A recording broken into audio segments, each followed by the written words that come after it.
Are you trying to create an ideal writing space? Every good writer needs a place where they can work on their stories or their manuscripts without interruption.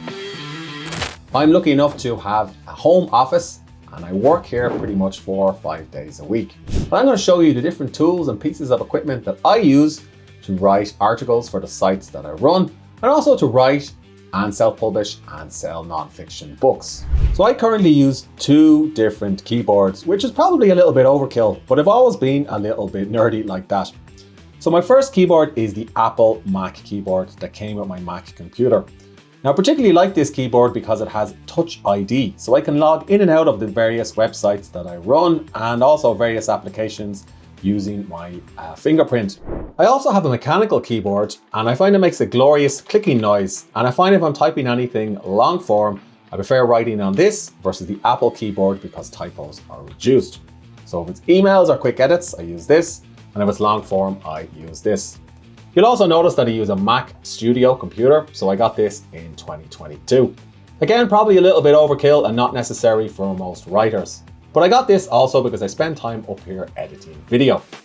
Now, in terms of what mouse I use, well, over the years I've suffered with repetitive strain injury. My current mouse of choice is the Logitech MX Master 3S. And I like this because it feels heavy in my hands and I don't get pain up and down my arm when I'm using this particular mouse. And I can customize all of the buttons on this mouse as well. That said, I still have gel arm supports for my mouse and also for my keyboards on my desk, because this does prevent my wrists from falling onto the table if I'm typing here for quite some time. I find having 2 monitors is a really great boost to my productivity. So I have a Mac monitor, which goes along with my Mac computer. Again, probably overkill, but I've been working full time at home for a few years, so it was a bit of a treat. And that's a 27-inch monitor. And I have a similar monitor from Dell, which was a bit cheaper. And I find that I can write or work on one article on the Mac monitor, and then on the other monitor, I can have another app open, like for example, an app that I use for outlining articles, and so on. That said, if I'm focused on just one article, I will turn off one of these monitors so it's not distracting. I keep a pair of these on my desk instead of noise-cancelling headphones. I keep this on my desk for 2 reasons. So firstly, I live in a house with 4 other people, including 3 busy kids, so it can get quite loud here sometimes. Secondly, I find if I want to get into, I suppose, a state of creative flow or concentrate on whatever I'm working, I'll stick on some ambient music on Spotify, put these on, and I'll go for 30 minutes. I'm big into productivity apps and tools for planning articles and so on, but sometimes you gotta go analog. So when I was lucky enough to get this home office, I installed one of these. It's a whiteboard. And I love whiteboards because they never run out of batteries, you don't need to connect them to Wi-Fi, and you can customize them any way you wish. So sometimes I'll write up the top 3 things that I need to do each day or work on. For example, edit some articles, publish content on my site, and so on. And other times I'll actually write up outlines for articles or book chapters that I'm working on. I mentioned before that I sometimes suffer from repetitive strain injury. So a few years ago I worked in a corporate office and I was lucky enough to try a sit-stand desk, and I was hooked. So I bought a sit-stand desk for my home office. Basically, this sit-stand desk enables me to type while standing up, or if my feet get tired, I can lower the desk and sit back down. Now, if you're interested in getting a sit-standing desk, I recommend getting one of these. So this is a mat, and if you have one of these mats, you'll find it's much more comfortable to stand at your writing desk for longer. When I am sitting, I sit in one of these. It's a Herman Miller Aeron chair. Now, these chairs aren't cheap, but I was able to get one reconditioned from an old corporate job that I had, and I got it all fixed up, and it's really comfortable to sit on for extended periods. Every writer should keep some books around. Here is my bookshelf. It's full of books that I published myself and also books that have inspired me over the years. Now, unfortunately, as I've acquired more equipment related to recording videos like this one, and also related to all of the other equipment in this house, I had to take some of these books away and replace them with green boxes. The green boxes contain dozens of cables and wires for all the various peripherals in my home office. As I'm running a business, I also have a lot of boring paperwork and admin to take care of, so I need to make space for that too. So I have an in and out tray that I also keep on the shelf in my office. This is a neat little picture that I got printed on Etsy. It's a French saying which basically translates as step forwards in order to leap backwards.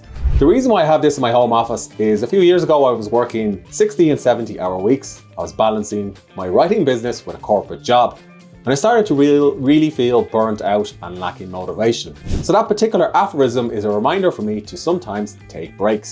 Speaking of taking breaks, I'm big into long distance running, and I've done a couple of marathons over the years. So on the floor in my office, I have dozens of pairs of shoes. So whenever I get frustrated with a draft or with something I'm doing for one of the sites that I run, I put on a pair of these and get the hell out. That day, for no particular reason, I decided to go for a little run. So this is what it looks like under my writing desk. And you can see I have a Pilates ball. So again, I got this when I was suffering from sciatica. Now I don't have sciatica anymore, but I like to use this Pilates ball because when I'm sitting at my chair, I can sometimes rest my feet on this, or if I'm typing, I can rest them on this foot mat, which I got on Amazon. Now behind the camera, behind me is actually a picture of La Musique by Matisse. This is a print that I got from a museum where I saw Matisse's paintings. And I was so taken by Matisse that I wrote about it in my book, The Power of Creativity. But I also like to keep this print out above where I'm working in case I get too focused on business and revenue generating projects and forget that sometimes you just need to do something that's a little bit creative. I also keep a set of these on my desk. It's called the Oblique Strategies, and it's a set of cards or creative prompts by the musicians Brian Eno and Peter Schmidt. So they came up with these in 1975 when they were struggling to work on some of their albums. And basically there are over 100 cards in this deck. And if you're struggling with something, like for example a creative writing project, you simply draw a card from the deck and do whatever it says, or try and apply it to your own creative project. So this particular card says slow preparation, fast execution. So if I were to apply this particular card to something I'm working on, I could say to myself, I'm going to spend longer outlining or planning or getting it ready, and then I'm going to get through it really quickly. With dozens of prompts like this in this particular deck. I also have a pegboard in my office, which you can see behind me, and I use it to hang things like running hats, headphones, wires, cables, and cloths. And this is an idea I got from my teenage daughter. She's big into looking at rune designs on Etsy, and she said this would be far tidier than having my stuff thrown all around the office floor. Here's another neat peripheral that I have on my desk. It's called an Elgato Stream Deck. And basically you can program any of these buttons to open up applications or to complete commands at the press of a button. So I have the Stream Deck set up to open up writing applications, productivity apps, my various websites, spreadsheets, tools, and so on. I can also use these twiddly knobs to control volume, to control Spotify tracks, and even to control the lighting in my home office.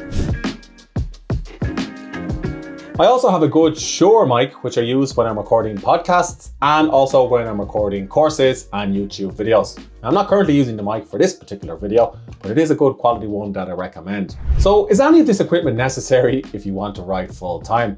Absolutely not. Some of the equipment I have here is because I'm recording more videos, because I'm running a podcast, and also because I'm running a business from my home. When I was starting out and when I wrote my first book, which I self-published, I wrote it on an old MacBook and I wrote it at the kitchen table. It was only a couple of years later when we moved to a bigger house that I was able to get a space like this one. And then when we went into lockdown in 2020, I was able to figure out how exactly I could work from home full time. I'm always adding and taking away different devices and tools from my home office because I like tinkering with the latest technology and gadgets. What does your home office look like, or where do you like to write? Let me know in the comments section below this video. And if you have any questions about my current writing routine, please do ask.